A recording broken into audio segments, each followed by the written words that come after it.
Today I'm talking to you about what's on my bookshelf, a homeopathic book. And I'm excited to share this with you because I love homeopathy. Homeopathy made a big change in my life and in my son's life is where I first experienced how powerful homeopathy is. So I wanted to share this month the book, Everybody's Guide to Homeopathic Medicines. This is by Stephen Cummings and Dana Ullman. So I wanted to share a little bit about my story and how I started using homeopathic remedies for me and for my family, and why I think it's a really good idea to have, if not this book, at least a book on how to choose homeopathic remedies. So my story. I got started in natural health about 30 years ago. I had started down the path of natural health, using herbs, things like that. But I had not actually explored homeopathy until my son was about 2 years old. Now, my son, when I was pregnant with him, my midwife was like, you got to stop drinking milk. Milk is not good for you. It causes congestion. It's not easy to digest. You need to get your calcium another way, things like that. So I started down this road of health and was using herbs for myself, herbs like red raspberry leaf and things like that, but I hadn't needed homeopathic remedies. Well, when my son was 2, he started developing skin rashes. He would get hot spots here in the elbows, in the back of the knees. He hated taking baths. His stomach was bloated, and so I went to my local health food store and started asking, what can I do? He's 2 years old, just 2 years old. So what can I do for a 2-year-old? So I started talking, and of course the lady at the herb shop was like, well, you got to stop giving him milk. And I'm like, he hasn't had any milk at all ever, because I learned that I needed to stop drinking milk, and I stopped giving it to him. I mean, I didn't ever give it to him. I stopped giving it to my other children, and so he's never had milk. So she kept saying, oh no, that belly, you got to be eating cheese. You got to be doing something. I'm like, didn't really like cheese at the time. So I wasn't eating cheese. That was not the issue.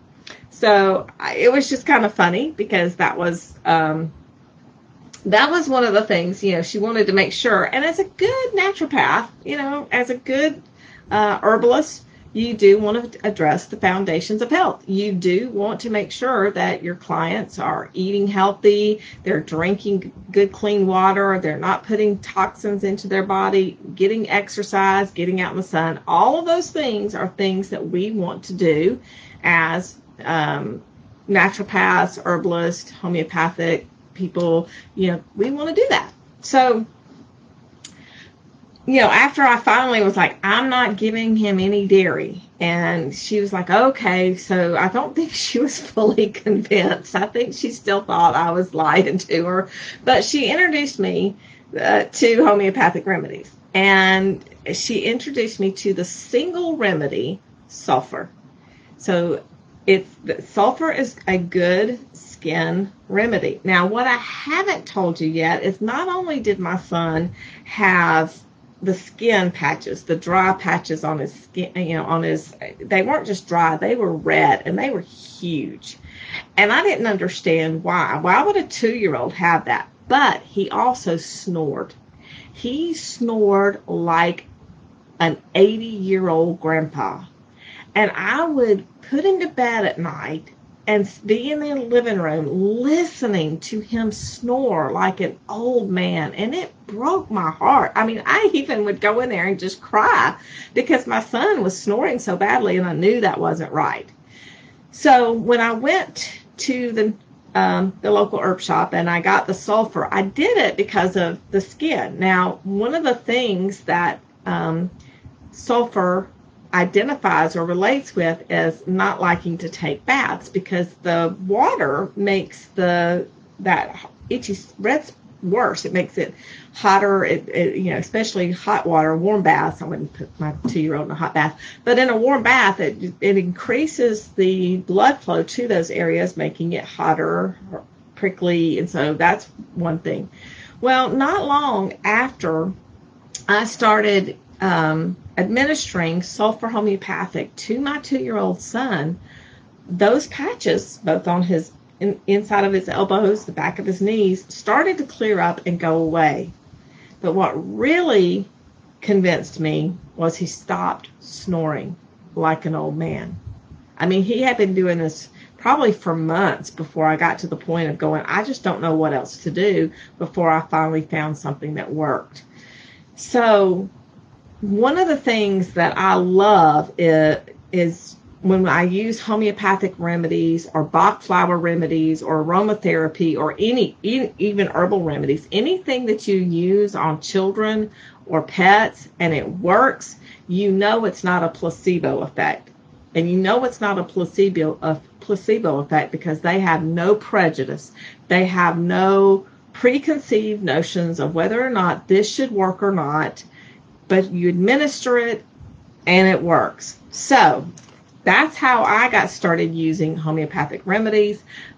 We've used them for my husband to help deal with poison ivy. When he comes into contact with poison ivy, he would get terrible cases of poison ivy. I mean, it was to the point where we had to do multiple things like jewelweed soap and internal rux tox. So the sulfur is a different kind of skin issue than the rust tox. Rust tox is still itchy and all that. But that's part of what the book, Everybody's Guide to Homeopathic Medicines, that's part of what this deal talks about. A lot of questions that we have about homeopathy are, number one question, are homeopathic remedies safe? And second question is, do they really work? Because when you try to explain what homeopathic remedies are to someone, it sounds a little weird. Oh, you take a little bitty dose of something that might make you sick if you take a whole lot of it. And if you take a little bitty bit of it, it'll actually make you better. So that's one of the reasons I like this book, is because they explain, Cummings and Ullman explain in the first part. So the book is broken up into 4 different parts. And in the first part, they explain the science of homeopathy and homeopathy in practice, using homeopathy. You don't have to be a naturopathic doctor or a homeopathic doctor to see the benefits of using homeopathy. So is it safe? Yes, you can use it on children and animals. You can use it on the infirm can use it, and because it's gentle. The process of making a homeopathic remedy means that the active substance that would actually make you sick has been eliminated, and really what you're getting is water or a sugar pellet. It comes in different liquid or in sugar pellets or milk pellets. You're getting a medicine that the harmful ingredients are no longer there, but the body recognizes the frequency and is able to start healing. So homeopathy emerged in the late 1700s when a German physician named Samuel Hahnemann started noticing that the people were dying of accidental overdoses of medicine. So this was, people were taking medicines like mercury, silver nitrate, belladonna, arsenic, things that were being prescribed by their physicians to help alleviate symptoms, but they were actually overdosing, and there were accidental deaths. So he started investigating this and putting 2 and 2 together, and what he noticed and discovered that what caused horrible symptoms and even death in large doses actually alleviated and eliminated the symptoms in very small doses. So he coined the term, and I'm going to say this in Latin, and I'm Southern and I don't speak Latin, so forgive me if I get it wrong, but he called it similia similibus curantur. So what that means in English is, let likes be cured by likes. So in other words, if those hot spots on my son's arms, if sulfur in large doses would cause those red spots, then sulfur in very minute doses would actually help get rid of those spots.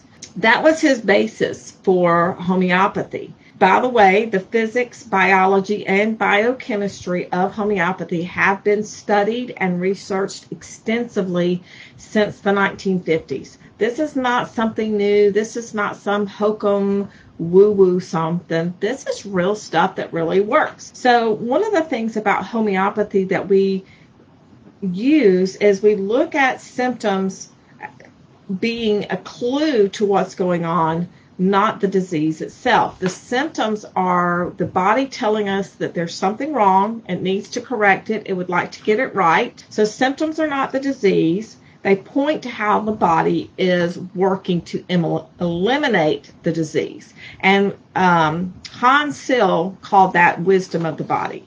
So one of the things that we do have now is you can get remedies that are put together, like one thing, like I use, let's see, my little dog has cataracts. She's 14 years old, and I've noticed, and the vet has noticed that there are cataracts. And so I have a homeopathic blend of remedies that help with cataracts.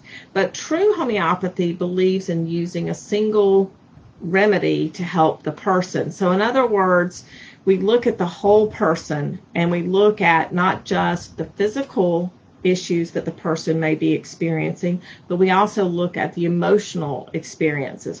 One of the funniest things I think I ever read about a particular homeopathic remedy was that the person did not like to be buttoned up. In other words, they didn't like their buttons tight. And so I'm like, but that was so funny, because in one of my students in one of my classes one day said that applied to her child. And I'm like, wow, that's so fascinating that, that works that way. When we're really looking at long term to help the person, one remedy per person, we want to use minimum doses. We don't use a lot. So that's back to just a little bit goes a long way. You don't need a whole lot, but it is perfectly safe. If you take more than the dosage recommends, it doesn't cause problems. It doesn't bring more benefits. You want to use less. Less is more in homeopathy. And we do believe, homeopathy does believe in Hering's law of cure, which basically it tells us that what we're going to see when we use homeopathic remedies is healing will begin from the inside out, from the head downward. Mental and emotional will start to resolve before physical, and the external is the last, and it's also in reverse order of what the symptoms appear. So also in this book, which is really pretty cool, is when you see the symptoms alleviate, you want to stop, you want to reduce how much you're giving. So that's why I'll tell my clients, you want to do this 4 times a day, 4 drops or 4 pellets 4 times a day, something like that to get started. But as soon as you start seeing the symptoms start to alleviate, go to 3 times a day, and then twice a day, and then once a day, because less really is more, and a little really does go a long way. Like I said earlier, you do not have to be a homeopathic doctor. You don't have to be a naturopathic doctor. You can be Dr. Mom, taking care of your own kids.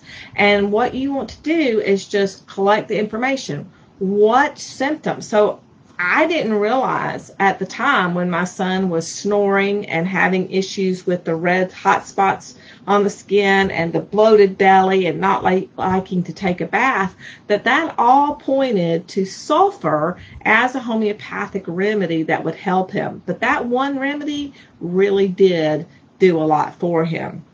So collect your information, analyze that information, and then choose your remedy. Evaluate after a day or two. Sometimes people, especially children now, because those rashes on my son's arm and behind his knees were so big, they didn't disappear overnight. But one of the things that did start to disappear more quickly was the snoring. And then eventually it all did disappear. And he's now in his 30s. He might snore.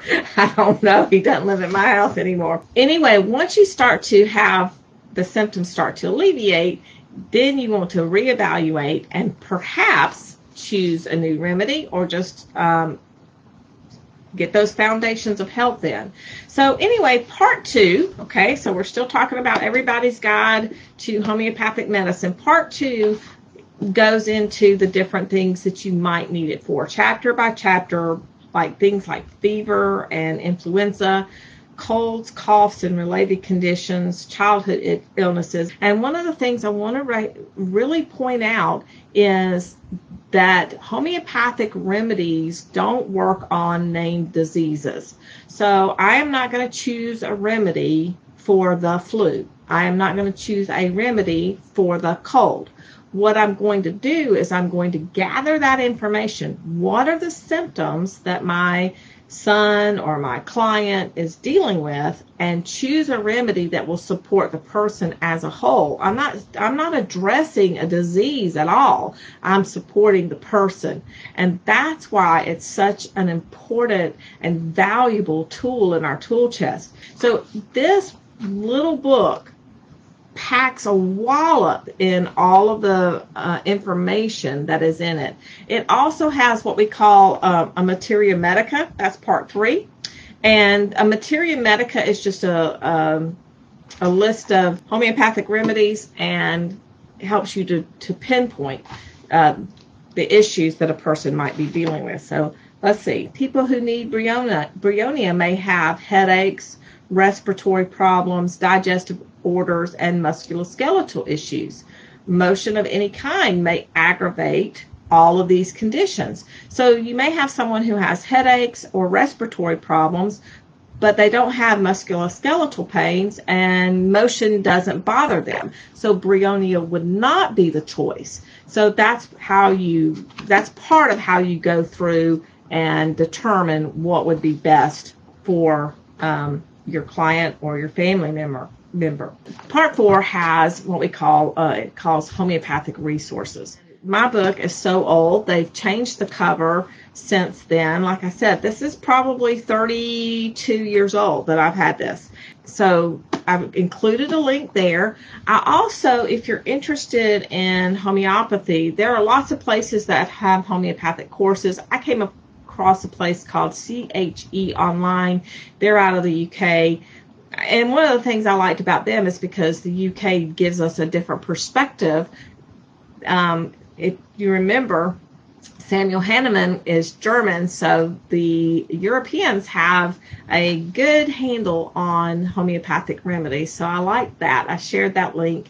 And then I also recommend looking into Alliance for Natural Health. That's an organization here. They're not just about homeopathy, but they are about natural health and keeping natural health options, including homeopathy, available to us. And so one of the things I really like about them is they keep me aware of what's going on. They'll send me emails when our homeopathic rights are being challenged by Congress, or the FDA, or when something is happening with a particular herb. They'll send me the news when my state that I live in, something's going on at a state level or on a federal level. So I recommend being involved, making sure that you are aware of what's going on in your state and in our country. And if you aren't already using homeopathic remedies, this is a really great book to help get you started, because it's one of those, it just lays it out very simply. It doesn't overwhelm. It doesn't give you too much information, because believe me, I've taken some homeopathic courses and I've been, oh my goodness, it's just basic. It's good to get your feet wet. And like I said, it really helps. Because when you can use it on a 2-year-old child and he doesn't know what I was giving him, he just took it because mama gave it to him, and it makes a difference, that's huge. So that's one of the reasons I'm a great believer. I've used it for many things. Don't get me wrong. I use homeopathy for so many reasons, and for all of my kids, for myself, for my pets. And so I'm a big believer, and I don't want to see our homeopathy choices taken away from us. So I hope you'll, investigate the book, investigate homeopathy around you, and maybe sign up for the Alliance for Natural Health so that you're getting the newsletters if you're not already. I appreciate you joining me, and I will see you next month.